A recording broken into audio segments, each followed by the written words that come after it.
사람이 사는 동안 죄를 짓지 않고 살면 참 자유롭고 괜찮은데요. 이 어렸을 때부터 자라오면 이 죄라는 게 언제나 내 옆에 있는 것을 느낍니다. 이 사람 선한 일들, 남들을 위하는 일들은요, 가르쳐주고 행하라고 해도 부끄럽고 왠지 잘 못하게 돼요. 이 사실은 선한 일은 부끄러운 일이 아닌데도 선한 일 하는 것이 부끄러워질 때 그런 경우가 많이 있고요. 이 죄라는 것은요, 원래 부끄러운 것이고 하면 안 되는 것이고 남 앞에서 해서는 안 되는 것일 뿐만 아니라 혼자서도 해서는 안 되는 것인데 남이 보지 않으면 습관적으로 아무렇게나 하기 쉽고요. 이 친구들과 함께 나쁜 모의를 하게 되면 그 나쁜 모의에서 당당하게 그것은 나쁜 짓이다라고 그것을 막아야 하는데 그런 말 하지 못해요. 쭈삣쭈삣 따라가서 같이 동참하는 경우도 많이 있게 됩니다. 그게 우리들의 인생이고 그래서 죄는 우리를 올가맵니다. 한 번 죄를 지으면요, 그 다음에 그 죄 때문에 또 다른 죄로 나아가게 만들 때가 많이 있습니다. 그러므로 우리는 죄로부터 자유할 수 있어야 되고 죄의 매이는 종이 되지 않아야 됩니다. 범죄하지 않아야 한다 이 말입니다. 이 사람이 죄를 짓게 되면요, 스스로에게 자기는 말합니다. 어쩔 수 없었다고 말하고요. 이 나쁜 의도를 가지고 죄를 지으려고가 아니라 살다 보니까 어쩔 수 없어서 지금의 상황은 어쩔 수 없어서 편법도 쓰고 나쁜 짓도 하는 거야 라고 이야기합니다. 여러분, 사실 어쩔 수 없어서는 아닙니다. 사실은 내가 선택한 것이지요. 선택하지 않으면 되는데 그것 때문에 생기는 손해 때문에 죄의 길을 선택해버린 것이고 이 다른 사람과의 관계가 깨질까봐 죄를 선택해버린 것이지요. 죄는 어쩔 수 없는 것은 아닙니다. 그럼에도 우리는 이유를 냅니다. 그러면서 죄를 죄로 인정하지 않고 그 상황 때문에 어쩔 수 없이 범죄했다, 어쩔 수 없는 이런 결과가 일어났다라고 이야기합니다. 그럼 가만 보면요, 이렇게 말하게 되면 결국 죄를 지은 사람이 자기가 피해자 코스프레를 하고 있는 거예요. 내가 어쩔 수 없이 한 거야. 나는 죄를 짓지 않으려고 했는데 죄를 지을 수밖에 없는 상황이 됐어 라고 말하는 거죠. 아담이 처음 범죄할 때, 하와가 처음 범죄할 때 아담은 하와에게 핑계를 댑니다. 하나님이 주신 저 여자가 라고 말하지요. 하와는 뱀이 자기를 유혹해서 라고 말합니다.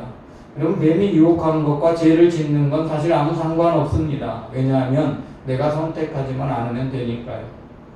죄는 내가 범하지 않으면 되는 것인데 그 유혹을 뿌리치면 되는 것인데 그렇지 않았기 때문에 죄를 지은 것이기 때문에 그저 죄인이라고 고백해야 하는데 우리는 피해자처럼 말합니다. 어쩔 수 없는 상황이었어 라고 말이죠. 이 다윗이요, 왕이 돼서 전쟁을 하면서 수많은 나라를 점령합니다. 나라가 점점 강성해져 갑니다. 그러다가 이제 많은 시간 전쟁에 나갔던 다윗이 왕궁에서 편안하게 안락을 누리며 쉽니다. 그 안락을 누리며 쉬는 동안 옥상에 올라가서 밖을 보니까, 한가로이 밖을 보다 보니까 아름다운 여인이 목욕하는 모습이 보입니다. 그 아름다운 여인이 목욕하는 그 모습을 보고 마음이 동한 다윗은 그녀를 데려다가 동침합니다. 근데 그녀는요, 자신이 사랑하는 부하의 아내였어요. 여러분, 그래서 그 죄를 덮기 위해서 다윗은 꾀를 내죠. 죄를 아무도 모르게 하면 돼. 그래서 부하를 데려다가 동침할 수 있도록 자꾸 만듭니다. 그런데 안타깝게 부하는 아내와 동침하지 않아요. 바세바는 임신했고 아내와 동침하지 않았으니 꼼짝없이 죄는 드러날 수밖에 없는 그런 상황입니다. 그래서 다윗은 아내와 동침하지 않은 사실은 우리야만 아는 일이니까요, 그 우리야를 전쟁에 나가 죽게 만듭니다. 자기의 방법으로 죄를 없애버리려고 한 거지요. 그럼 우리는 스스로 죄를 없애버릴 수 있다고 착각을 합니다. 아무도 보지만 않으면 죄는 없어지는 거야. 남들이 알지 못하면 죄는 죄가 아니야 라고 생각을 하려고 합니다. 하지만 사실은 자신의 마음속에는 끊임없이 그것이 죄악인 줄 알기 때문에 생각이 납니다. 여러분, 내가 스스로 죄를 덮고도 괜찮다고 말하고 또는 내가 죄를 지은 것이 어쩔 수 없는 상황이라고 말하고 그렇게 하고 있다면 우리는 어쩌면 나만의 왕국에서 갇혀서 살고 있는 것입니다. 아무도 모를 거라는 혼자만의 착각. 여러분, 다윗이 그렇게 착각하고 있었는데 어느 날 나단 선지자가 다윗의 죄악을 드러냅니다. 아무도 모르는 줄 알았는데 하나님께서 나단 선지자의 입을 통해 다윗의 죄를 드러냈습니다. 아는 사람들이 있었죠. 그래서 다윗의 죄가 드러납니다. 그때 다윗이 하나님 앞에 고백하는 내용이 오늘 시편 51편입니다. 여러분, 시편 51편의 고백은 이렇게 시작합니다. 하나님이여, 주의 인자를 따라 내게 은혜를 베푸시며 주의 많은 긍휼을 따라 내 죄악을 지워주소서. 여러분, 우리가 아무리 죄를 지으려고 하고 없다고 숨기려고 해도 죄는 절대 숨겨지지 않습니다. 지워지지 않습니다. 내 마음속에서, 내 생각 속에서 자리 잡아 나를 괴롭게 합니다. 여러분, 우리는 내가 존재한 것 인정할 수 있어야 됩니다. 여러분, 우리는 우리 스스로의 죄를 지울 수 있는 어떠한 방법도 없습니다. 오직 우리의 죄를 지을 수 있는 분은 한 분, 하나님밖에 없습니다. 하나님께서 우리의 죄를 지으지 아니하시면 우리는 그저 그 가운데, 죄 가운데 머물러 있는 것이고 죄 가운데 있기 때문에 우리의 삶은 괴롭고 힘든 것입니다. 그것이 어떠한 종류의 죄든 하나님이 그 죄를 지어 주셔야 합니다. 그래서 2절은 이렇게 고백하고 있습니다. 나의 죄악을 맑게 씻으시며 나의 죄를 깨끗이 제하소서. 내 죄를 맑게 씻어주시고 나의 죄를 제하소서. 물은 내 죄가를 아오니 내 죄가 항상 내 앞에 있나이다. 여러분, 죄를 하나님이 지어주시는데 전제 조건이 있습니다. 내가 내 앞에 죄가 있음을 고백해야 됩니다. 여러분, 내가 아무리 죄를 기억 속에서 지우려고 해도 이상하게 기억이 나고 지워지지 않죠. 죄책감이라는 게 있고 그 죄가 내 앞에서 떠나지 않는 거예요. 여러분, 그래서 그리스도인들 중에서는 어떤 사람들은 하나님 앞에 과거에 범죄한 것을 회개하고 나서도 계속 그 죄가 기억나서 또다시 회개를 반복하거나 그 죄 때문에 어떤 징벌이 온다고 생각하는 경우가 많이 있습니다. 여러분, 하나님 앞에 죄를 고백하시고 하나님 앞에 맡기시면 하나님은 그 죄를 기억하지 않습니다. 그 죄를 깨끗이 하십니다. 하지만 우리가 죄인인 존재라는 사실을 우리는 인정해야 됩니다. 여러분, 그것까지 사라져버리는 건 아니에요. 여러분, 우리가 죄인일 수밖에 없는 것 우리는 알아야 하고, 내가 어딜 가든 내 앞에 내 죄가 머물러 있고 내 죄가 언제나 있기 때문에 그래서 우리 스스로 겸허해져야 합니다. 다윗은 자신의 죄를 스스로 없앨 수는 알고 없앨 수 없음을 알고 하나님께 죄를 고백하며 내 죄가 내 앞에 있다고 말합니다. 그렇게 할 때 하나님께서 범죄를 씻어주는 거예요. 그래서 죄의 대가가 있어서 죄값을 치러야 한다면 여러분, 이 세상에서 치르는 죄값은 존재가 되지 않습니다. 왜냐하면 한번 치러버리고 나면 끝나니까. 그런데 하나님 앞에는 다릅니다.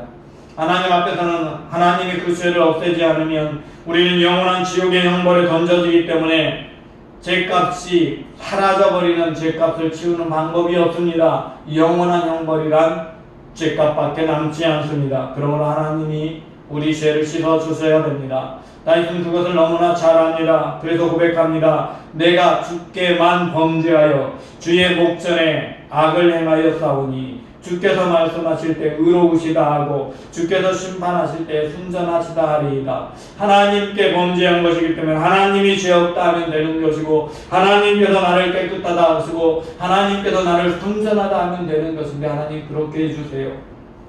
원래 나는 죄인이거든요. 원래 나는 죄 지을 수밖에 없는 연약한 존재거든요. 그래서 5절은 고백하죠. 내가 죄악 중에서 출생하였으며 어머니가 죄 중에서 나를 잉태하였나이다. 여러분, 인간은 죄인일 수밖에 없는 존재입니다. 내가 아무리 의로워지려 했어도 끊임없이 죄에 넘어질 수 있는 존재인 것을 우리는 인정해야 됩니다. 우리는 그것 자체를 인정하고 내가 죄인됨을 고백할 때 하나님께서는 그렇게 죄를 고백하는 우리의 진실함을 받아주십니다. 6절 말씀, 보소서 주께는 중심이 진실함을 원하시오니 내게 지혜를 은밀히 가르치시리이다. 주님이 원하는 것은 진실한 고백입니다.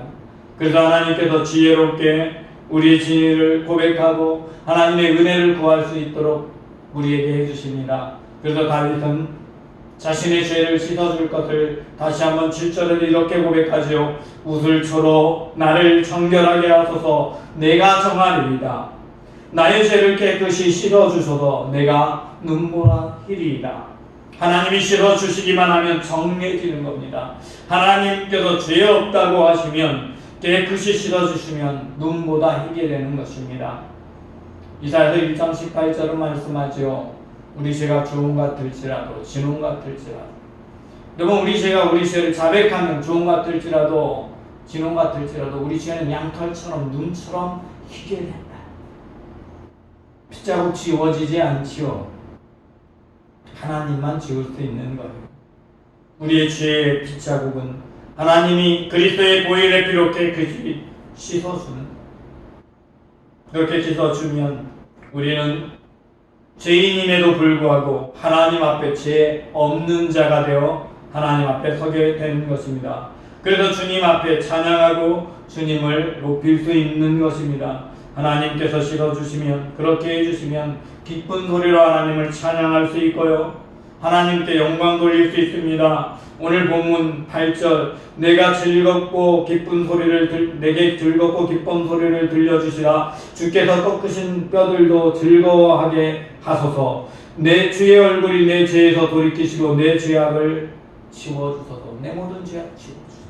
하나님이 죄를 지워주시면, 하나님이 매로 나를 쳐서 뼈가 꺾어졌던 고통 중에 있게 된 그것마저도 하나님이 나를 정하게 하시면 즐겁게 된다라고 고백하고 있습니다. 그러므로 우리는 하나님 앞에 쫓겨나지 않고 하나님 앞에 있을 수 있는 것이 좋습니다. 내 죄가를 하나님이 지워주시면 성령이 내 안에 계셔서 나와 함께 하시고 나를 다스려 주시는 겁니다. 거기에 은혜가 있습니다. 그런데 내가 죄를 고백하지 않으면, 죄를 여전히 품고 있으면 하나님은 나와 함께 할 수 없습니다.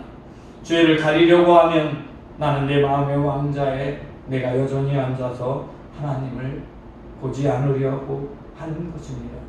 그러므로 우리 왕자의 성령 하나님을 앉히시고 성령 하나님의 인도하시는 대로 살아가시면 내 안에 정직한 영을 성령 하나님께서 새롭게 하시는 것입니다.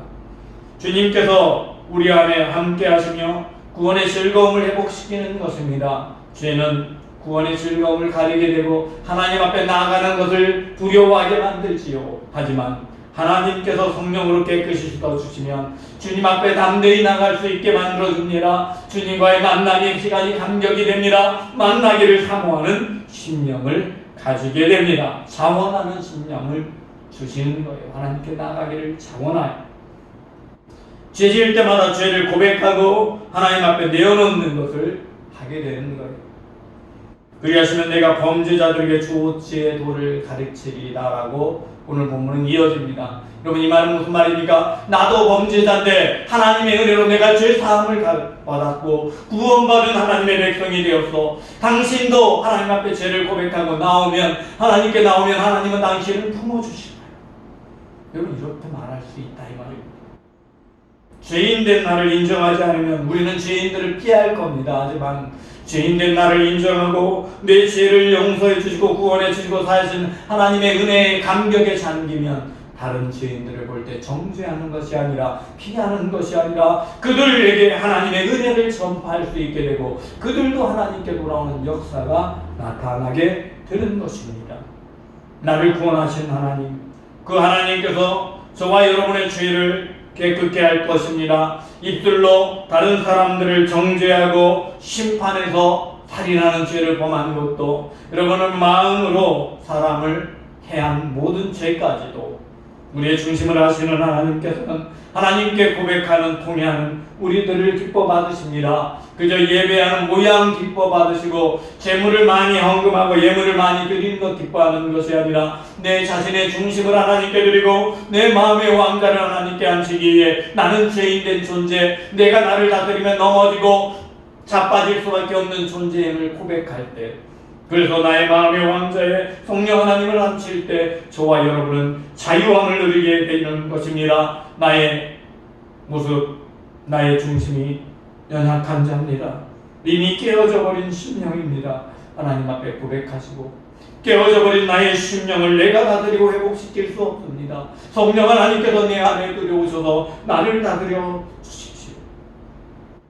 고백하시기 바랍니다. 17절 말씀 함께 읽어봅니다. 함께 17절 말씀 합독합니다.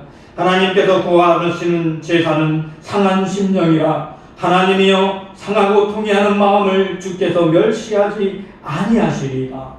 하나님은 내 마음에 죄로 깨어지고 우리의 심령이 망가져 있는 그것 그대로 고백하면 하나님 버리지 않습니다. 있는 그대로 받아주십니다. 그래서 우리에게 은혜를 베풀어 주시고 우리를 보호해 주십니다. 주께 은택으로서 시온에서 선을 행하시고 예루살렘 성을 쌓으소서. 주의 은택으로 그렇게 한다고 고백한 다윗의 고백은 하나님이 안전한 발로 우리를 보호해 주세요, 지켜주세요, 은혜 안에 서 있게 해주세요 라고 고백하는 거죠.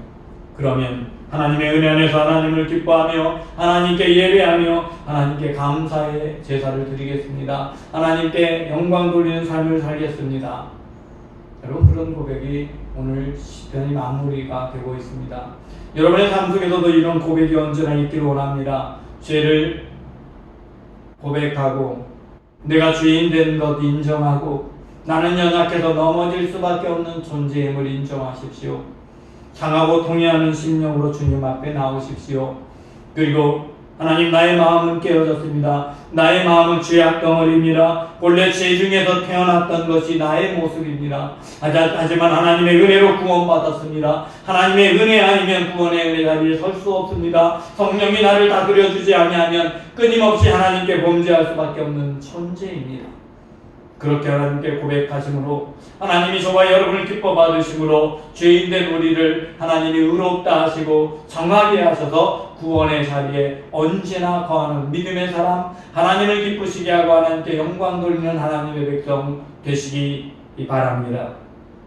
기도합니다. 하나님, 나는 연약합니다. 나는 부족합니다. 나는 언제나 깨어질 수밖에 없는 존재입니다. 쉼없이 죄의 생각이 찾아오기도 하고 하나님을 잊어버린 채 나의 욕망이 나를 사로잡으려 할 때도 있습니다. 이렇게 죄인된 죄악 덩어리인 저를 긍휼히 여기시고 나를 위해 예수 그리스도의 보혈의 피로 나를 깨끗이 씻어주심을 감사드립니다. 주님의 은혜 아니면 정하게 될 수 없음을 고백하오니 하나님, 죄인된 모습 그대로 주님 앞에 나를 드립니다. 주여, 나를 받으시고 나의 죄를 맑게 씻어주소서.